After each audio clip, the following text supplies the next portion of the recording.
Hi, everyone. Thanks for having me. My name is Amber Strong, Makaiau, and I have, like I said earlier, I was a classroom teacher in the Department of Education for over 12 years.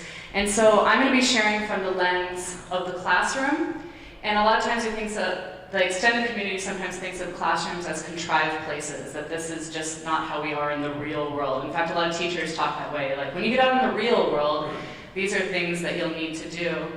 And it reminds me of when I was fighting with my brother when I was little. My mom would always say, how can we have peace in the world if you can't have peace with your brother right here?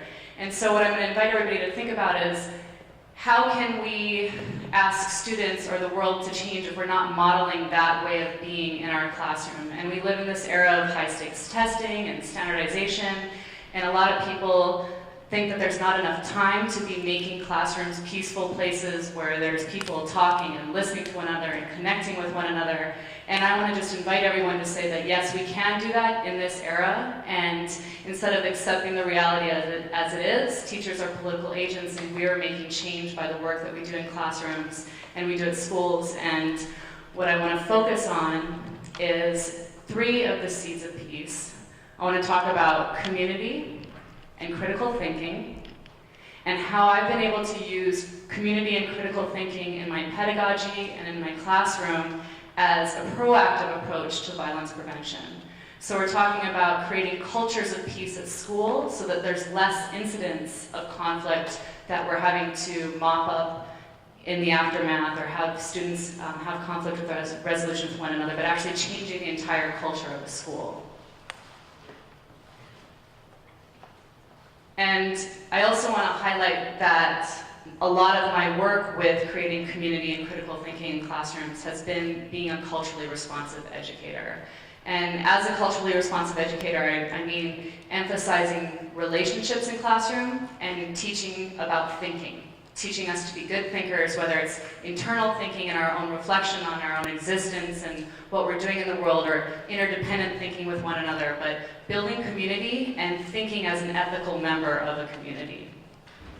So in my presentation, I'm going to tell the story a little bit about my journey in becoming a culturally responsive educator. And part of that journey is going to begin with growing up here and my work that I did in college, and it's going to then extend to when I came back to the University of Hawaii, and I became introduced to an approach to teaching called philosophy with children, or philosophy for children. And through Philosophy for Children, I was able to take this approach to education and design a culturally relevant ethnic studies course at Kailua High School that was actually funded by the Centers for Disease Control as a violence prevention initiative for our school. And through my work with the ethnic studies class at Kailua High School, I got in touch with the Southern Poverty Law Center and their work with teaching tolerance, and this is my latest place that I'm at in my journey, and I'll leave you with that today. So part of the beginning of my journey involves growing up in Hawaii. I'm 6th generation on my mom's side in the islands, and part of my journey was about trying to understand where I fit in here. What did it mean to be white in Hawaii? What did it mean to be 6th generation white in Hawaii? What did it mean to come from a legacy of colonization, and my family were the colonizers? And thinking about all of those things while living in a multicultural context and being introduced to people of all these various different cultural backgrounds, and how much they were informing my growing identity as a person. And so I'd say that this was my first engagement with community, and it was my first engagement or level of thinking about who I am and how I connect with other people. And then on the right-hand side, I moved to California to go to college. I went to the University of California at Santa Cruz. And while I was in Santa Cruz, it was the mid-1990s. It was the height of the multicultural education movement. And in all of my classrooms, I was getting a lot of information about the importance of teaching in a diverse classroom, what a resource that was, the importance of having multicultural content in the work that you're teaching, and the importance of having a culturally responsive approach to how you teach the material. So I was soaking all of that in, and at the same time I worked at a Head Start, a bilingual Head Start in Watsonville, which is a neighboring town to Santa Cruz. And it was my first time that I got to see all of that enacted in action. The teachers there would routinely make home visits, And they were beautiful at balancing the act of honoring the students' home culture while teaching them explicitly about the culture of power and the language and tools and that we would need to participate in the language of the culture of power. And I want to pause for a second because it was about building community and having relationships, and then it was about developing language. And a lot of times critical thinking language is part of our culture of power. And unless we're explicitly teaching that, then some of our students don't have access to this language of power to fully participate and have equity and opportunity to resources that people do who grow up with that language. And so it was a really amazing thing to see of them honoring the home culture and then giving them the tools to be part of the culture of power so they could be part of it and then change it. And I had all of this theoretical background so that when I moved back to Hawaii and attended college at the University of Hawaii, I stumbled into this man named Tom Jackson in the philosophy department. And Tom Jackson was doing work with philosophy for children. And up until that point in my teacher education program, I was getting a lot of theoretical beliefs about what I thought was good teaching, but I didn't really have any strategies for making that happen. And P4C was the first time that I had actual strategies for making those classroom practice, those beliefs about teaching a reality. So for those of you who don't know about philosophy for children, it's both an approach to teaching and learning that's defined by a conceptual framework, and it's a set of actual classroom strategies that teachers can use. And it's not just for teachers. We're using these strategies to, in January, we're having people go up to the Honolulu Museum of Art and view a show, Art Activists, and using the strategies to dialogue. Last year we were down at the state legislature. We had students at the legislature who were interning, and they were using this platform and format to participate in and experience deliberative democracy at the legislature, which I'm not sure was happening beyond the walls of our room in the legislature. So trying to transform society in that way. So the conceptual framework of P4C, it's all about building community, fostering student-centered inquiry, bringing philosophy into the element, and this is not big P philosophy like the canon, Plato, Aristotle. It's more the act of wonderment and asking questions about things we genuinely care about and are interested about in our life, and about cultivating reflection and reflecting inward and reflecting with a group. And then the actual strategies that we use in P4C is we talk a lot with students about intellectual safety. We construct a definition of intellectual safety as a group together. We create something called a community ball, and what it is it's a tool for mediating turn-taking during class discussion. We teach students explicitly something called the Good Thinkers Toolkit, which teaches students about what do you mean by that, reasons, assumptions, inferences, using examples, counterexamples, and then questioning is what's being said true and what are the implications. So explicitly teaching language of thinking. We have a format for democratic discussion where we either read something or experience something, and then we put all the questions up and the students get to vote on the question that they want to talk about. And we have our inquiry together, starting with the person whose question that got chosen. And then there's a set of reflective tools that we use after the discussion. And we have magic words that we teach the student for facilitating, using I statements, saying when they need somebody to clarify something. So there's all these actual strategies that we have. And if anybody's interested, I can talk to you more about that or give you resources for them. And I'm sure my students from the past are nodding and be like, oh yeah, we did that. I vaguely remember that. So by the time that I got into my own classroom at Kailua High School, I had this theoretical background, and I had all of these strategies for teaching. And I then got presented with this amazing opportunity to create a violence prevention course for the school. And the school was tagged not necessarily as one of the most violent places on earth, but because there is a large population of Native Hawaiian students who attend Kailua High School, and Native Hawaiians are overrepresented in the juvenile justice system.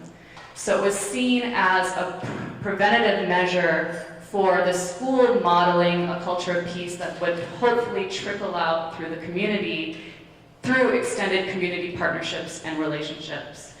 And at Kailua High School, I designed this course with Kehau Glasgow, who now teaches at Kamehameha Schools, And the course had the P for C as the pedagogy of how we taught the course, and then we used ethnic studies as the site for discussing multicultural content. Because a lot of being a culturally responsive educator is about giving students windows and mirrors. You give them mirrors where they can see themselves in the classroom and in the curriculum, and you give them windows so they can see into the lives of others. And in this video, here's the classroom, where it was really based on community and critical thinking and then our multicultural resources. In this video, I'm going to show you, hopefully, how do I get it to play?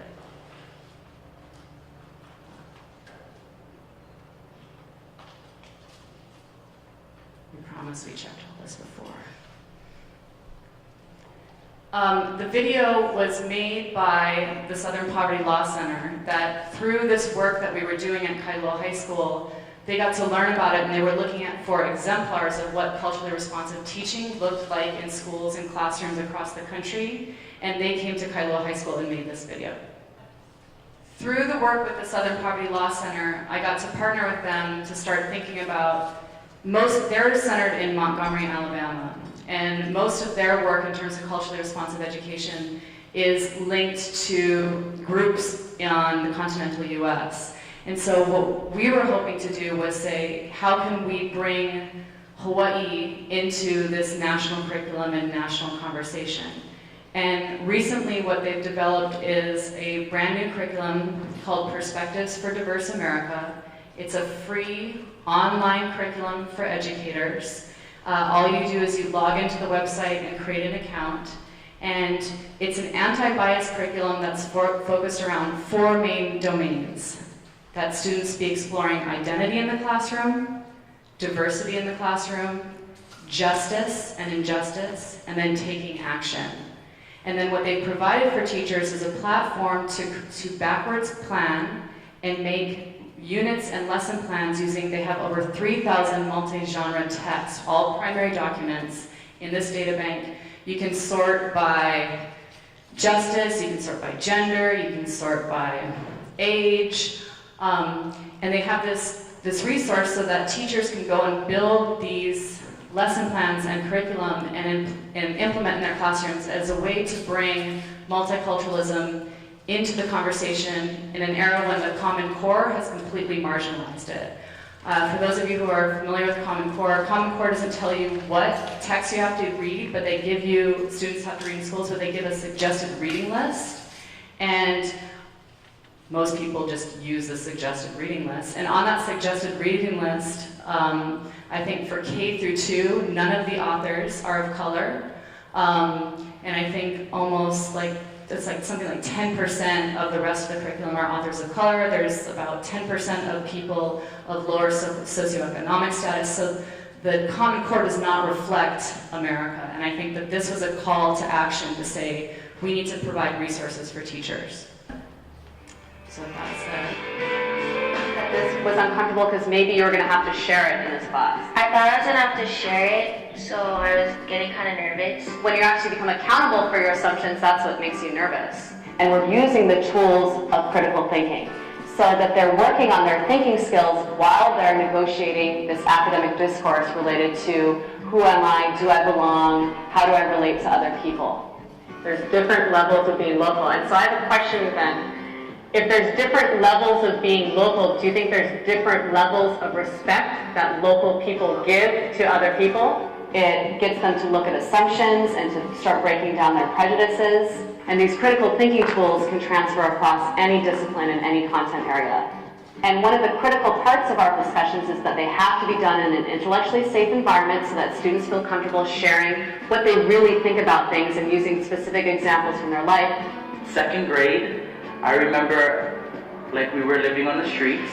It's something very personal, something very deep that I always had to hide from everybody because I didn't feel like I would be accepted.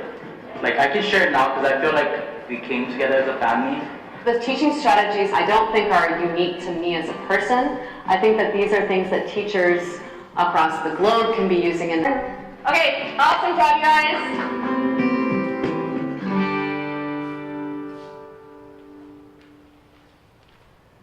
So hopefully what that video did is it illustrates what P4C looks like in the classroom in terms of, was I on the side here? Yeah, oh, here I am right here.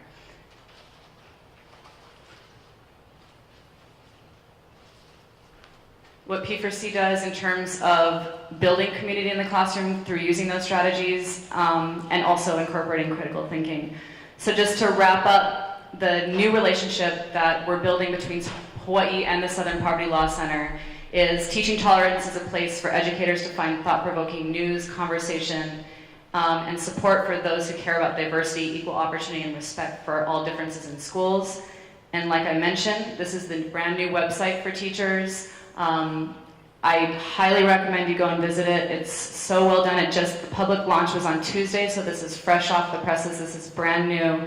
I have some handouts on it, and I can also email you information. But what the website does, again, is it has these 4 domains, and it gives teachers and perhaps people that are unfamiliar with lesson planning, and I'm using it with brand new pre-service teachers, a format for thinking about how do we build community and how do we have multicultural texts and how do we incorporate critical thinking into the classrooms through developing this type of learning plan. And my big takeaway is that I think, for me, P4C and the Perspectives for Diverse America have been they're just examples. There's some examples of the valuable tools that educators can use to plant the seeds of community and critical thinking in schools.